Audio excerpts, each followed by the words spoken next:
আজকে টেরা সুচে সুতা গলাতে গলাতে ফাটিয়ে 18 কাটা হয়ে যাবে। হঠাৎ তার কন্যা তো ভয়ঙ্কর ঝড় উঠে যাবে, কোনো জীবনে ভাবিছিল না বকুড়ারা।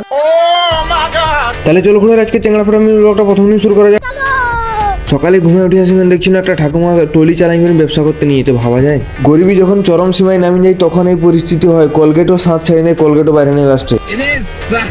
দাদাটার কাজ কলগেট ধার নিয়ে করে দাদাটার সঙ্গে লাইন গেলেন কম্পিটিশন দাঁত ঘষতে। সকাল 8:30 বাজতে স্কুল ড্রেসটা লাগাই করে সুপারম্যানের মতন পিছনে গামছা বাঁধি করে হাঁটি হাঁটি চলে এলে। তারপরে গোপালটারা বৌদির দোকানে একটা কলা 2টা আলু নেয় মানে পাউরুটি আর 2টা লাড্ডু আনিয়ে দিল, ছেলেবেলা সাটাই নিয়ে। খাবারটা হয়ে যেতে পালিশ মেশিনটাকে গোটটা করে নিয়ে করে মুখে আতঙ্কবাদী মতন গামছা বাঁধি করে লাইন গেলেন পালিশ মারতে হেয়ারবোর্ডটায়। পালিশ মারাটা আধা দুরা কমপ্লিট হয়েছিল, তার দীঘা গা দিন জোরে ঝড় চলে এলো আর আমাদেরকে কাজ বন্ধ করে তাড়াতাড়ি ঘুরে উপরকে উঠতে হলো। ফাঁকায় জল ঝড় বর্ষা হলে কি হোক, কারখানার ভিতরকে খাটটা ঢুকাই নিয়ে করে কারেন্ট তো পালেন না, ড্রিলটা মারতে লাইন গেলেন। আর গোপালটারা কাজ করা বাদ দিয়ে আর মিডল ফিঙ্গার দেখাচ্ছে। ঘষা মাজাটা কমপ্লিট হয়ে যেতে শরবত দিয়ে গ্লাসটি সিলার গুলাই করে সেই লেভেলের মারতে লেগে গেলেন ছপ ছপ ছপ ছপ। সিলার মারাটা কমপ্লিট হয়ে যেতে বাসিম খাতে আসুন করে আলু ভাজা তার সঙ্গে এক বাটি ভুজাই নিয়ে গেলেন সেই লেভেলে সাটাই নিলেন।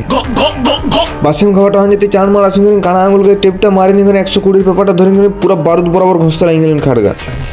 গোপাল ট্রেয়ার কাজ করতে করতে জাঙ্গিয়াটা ফাটিয়ে নিয়ে যায়, ওই জন্য সুচে সুতা গলা যে জাঙ্গিয়াটা টিপবে বলি। নতুন কেনার পয়সা নেই, কি করবো বলো বেচারা লোক। দুপুরে খাওয়ার সময়টা হতে খালি গায়ে কানে গামছাটা ঝুলাই করে চলে এলেন চানটা করতে, মানে গা ধুতে। আর গরিবের সুইমিং পুলটাই শাওয়ারটা চালাই করে সেই লেভেলের নাচতে নাচতে গাটা ধুয়ে নিলেন।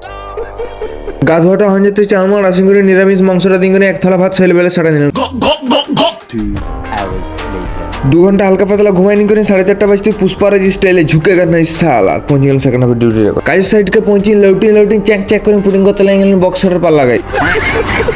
এই কলিযুগে দাঁড়াই করে মানুষের মধ্যে পরিবর্তন আনাটা খুব দরকার, তাই আমি সন্ধ্যা 7টার নাস্তাটা আমি একটু পরিবর্তন করে নিই।